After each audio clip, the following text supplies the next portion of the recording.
बिस्मिल्लाहिर्रहमानिर्रहीम। अस्सलाम वालेकुम नाज़रीन, आप यूट्यूब चैनल देख रहे हैं। मैं इमरान खान हूँ। बड़ी शर्तें रख दी हैं ईरान ने जंगबंदी के लिए, क्योंकि डोनाल्ड ट्रंप की बौखलाहट अब आपको नज़र आना शुरू हो गई है।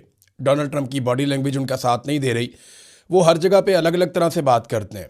अभी तक डोनाल्ड ट्रंप इस जंग को शुरू करने की आध दर्जन अलग अलग किस्म की वजूहात बता चुके हैं। कभी वो एक वजह बताते हैं, कभी दूसरी, कभी रजीम चेंज, कभी एटमी असासे ख़त्म करने हैं, कभी वो कोई और वजह बताते हैं, कभी एक और कि इसराइल को बचाना है, कभी वो अरब ममालिक के खाते में डाल देते हैं। तो अलग अलग वजूहात हैं डोनाल्ड ट्रंप के लिए, और वो इसकी ज़िम्मेदारी भी अलग अलग लोगों के ऊपर डालते हैं। मिसाल के तौर पे डोनाल्ड ट्रंप ने एक फ़ाइनल स्टेटमेंट देते हुए ये कहा कि मैंने जंग जैरेड कुशनर जो उनका दामाद है, उसके मार्को रूबियो जो सेक्रेटरी ख़ारजा है, और पीट हेगसेट जो सेक्रेटरी दिफा है डोनाल्ड ट्रंप का, वो कहते जी मैंने इनके कहनों पे जंग शुरू की है।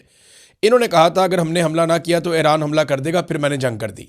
तो डोनाल्ड ट्रंप अब इल्ज़ामात भी दूसरों के ऊपर आहिस्ता आहिस्ता डाल रहे हैं और अलग अलग किस्म की वजूहात बताते हैं कि जंग क्यों शुरू की। आधा दर्जन किस्म की अलग अलग वजूहात तो वो बता चुके हैं, और ये साबित हो रहा है वक्त के साथ साथ कि डोनाल्ड ट्रंप इसमें फंस गए हैं। आप अमेरिकन मीडिया को देख लें, अमेरिकन सियासतदानों को देख लें, उनकी अक्सरियत डोनाल्ड ट्रंप के साथ नहीं खड़ी। डोनाल्ड ट्रंप पे बदतरीन तनकीद हो रही है।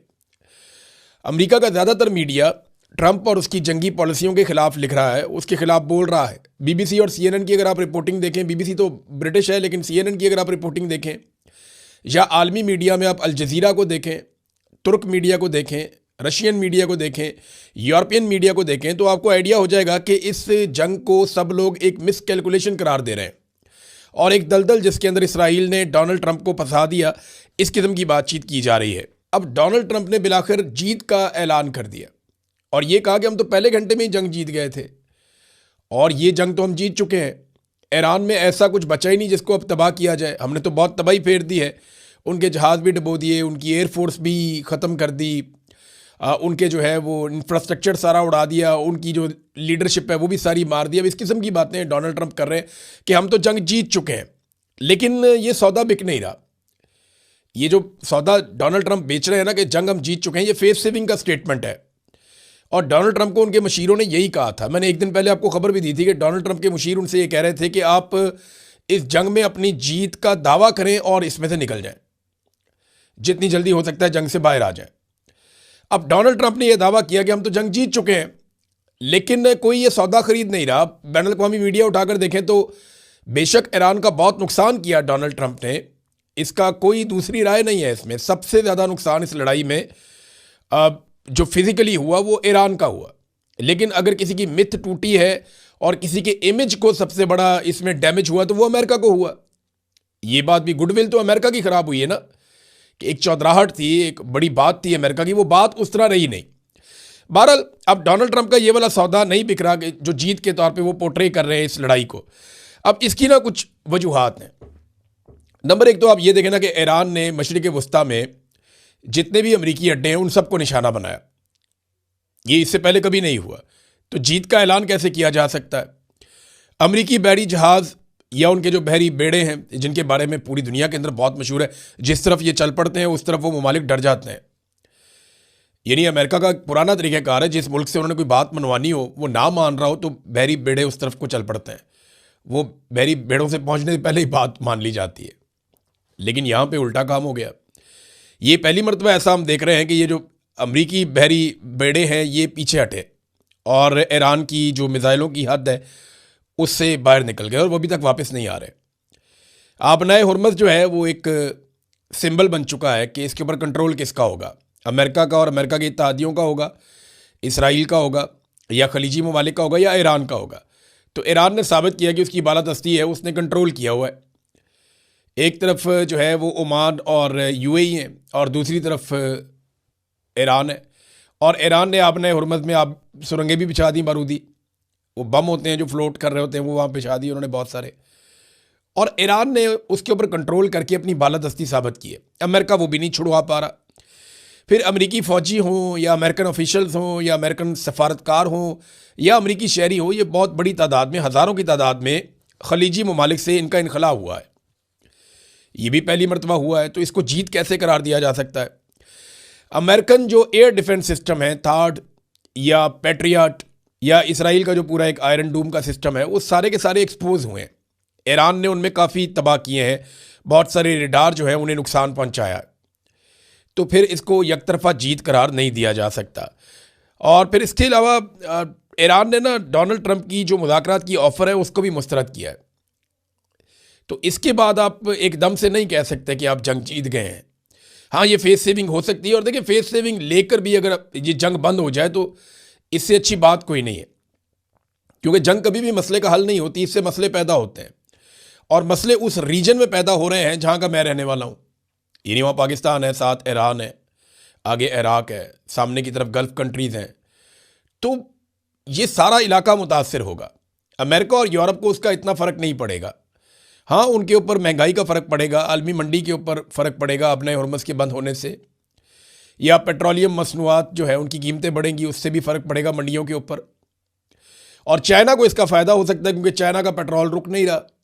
11 मिलियन बैरल पेट्रोल तो उन्होंने अभी ले लिया, और ईरान ने जो अपना तेल बेचने की रफ्तार है उसको बढ़ा दिया। ये भी आलमी रिपोर्टें आ रही हैं कि ईरान का तेल पहले से कम नहीं, पहले से ज़्यादा बिक रहा है। उन्होंने रसद बढ़ा दी है, क्योंकि दुनिया का तेल उन्होंने रोक लिया, तो अपना वो चला रहे हैं काम। और डोनाल्ड ट्रंप की जो मुज़ाकरात की ऑफ़र है उसको भी उन्होंने मुस्तरद कर दिया। बाद में जिन वफादारों की ड्यूटी लगाई गई थी अमेरिका की जानिब से कि बातचीत की जाए, इसमें रशिया ने भी बात की, कुछ और लोगों ने भी बात की। रशिया तो वफादार नहीं है, लेकिन पाकिस्तान की ये है कि पाकिस्तान की जो इस वक्त पॉलिटिकल क़यादत है वो डोनाल्ड ट्रंप की बहुत वफादार है, बल्कि मिलिट्री क़यादत भी वो बहुत वफादार है। उन्होंने वफादारी दिखाई है। ऐसा नहीं है डोनाल्ड ट्रंप बिला वजह तारीफ़ें नहीं करते, वो उनके फेवरेट हैं तो किसी वजह से हैं। शहबाज शरीफ जहाँ देखते हैं वहीं सलूट ठोक देते हैं। तो वो डोनाल्ड ट्रंप का और शहबाज शरीफ का एक रूहानी रिश्ता है, और जैसे ही वो उसको देखते हैं तो सलूट ठोक देते हैं। तो डोनाल्ड ट्रंप ने जो ड्यूटी लगाई, इन लोगों ने राब्ते किए ईरानी सदर के साथ, उस पर ईरानी सदर ने जो स्टेटमेंट दिया ना, ये है आज की सबसे बड़ी खबर। ईरानी सदर का जो स्टेटमेंट है, ये बीबीसी में भी छपा है, पूरी दुनिया में छपा है, उनकी तरफ से सोशल मीडिया के ऊपर भी आया है।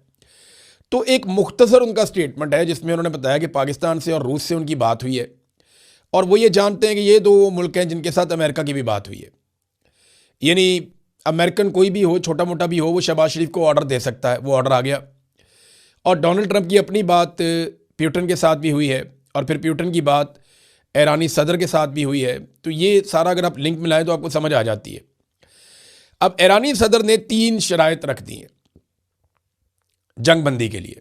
अगर जंगबंदी करनी है तो 3 शराइत रख दी हैं, क्योंकि ईरान की ना जंगबंदी में उतनी ज़्यादा दिलचस्पी नहीं है। वजह क्या है कि ईरान को पहली मरतबा मौका मिला है, और ये बालादस्ती मिली है कि वो अब अपना बम फेंकता है और वो जाकर ज़मीन को टकरा जाता है। इससे पहले यहाँ पे जो फ़िज़ाई दिफाई निज़ाम था अमेरिका का और इसराइल का, वो बड़ा मजबूत था। तो ईरान ने बड़ी मेहनत के बाद बेशुमार ड्रोन्स और मिज़ाइल फेंक फेंक कर ना सिर्फ उस निज़ाम को तबाह किया, कमज़ोर किया, बल्कि अब उसमें रास्ता बना लिया है कि वो अब अपने टारगेट्स को अचीव कर सकता है। यानी अपनी मर्ज़ी की जगह के ऊपर वो मिज़ाइल मार सकता है। इसके ऊपर एक स्टेटमेंट भी आया हुआ है ईरान से, और ये सवाल जब पूछा गया ईरानी क़यादत से तो उन्होंने इसके ऊपर जवाब भी दिया है। ईरानी स्पीकर हैं मोहम्मद बाकिर कालीबाफ, उन्होंने अमेरिका के दावों को रद्द कर दिया कि अमेरिका ने ईरान की मिज़ाइल सलाहियतों को तबाह कर दिया।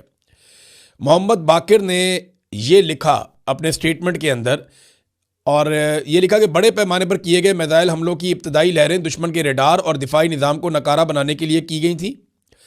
अब ईरान कम तादाद में मिज़ाइल इस्तेमाल करते हुए अपनी पसंद के किसी भी मुकाम को निशाना बना सकता है।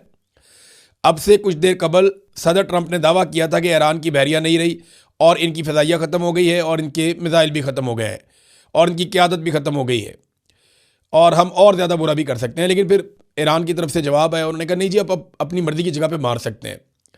ऐसी ही कैपेबिलिटी इनकी पहले नहीं थी। यानी पहले अगर ईरान मिज़ाइल मारता था ना, तो 90% हवा के अंदर डिस्ट्रॉय कर दिए जाते थे, हवा में ही तबाह कर दिए जाते थे, उनका सिर्फ मलबा जाकर नीचे गिरता था।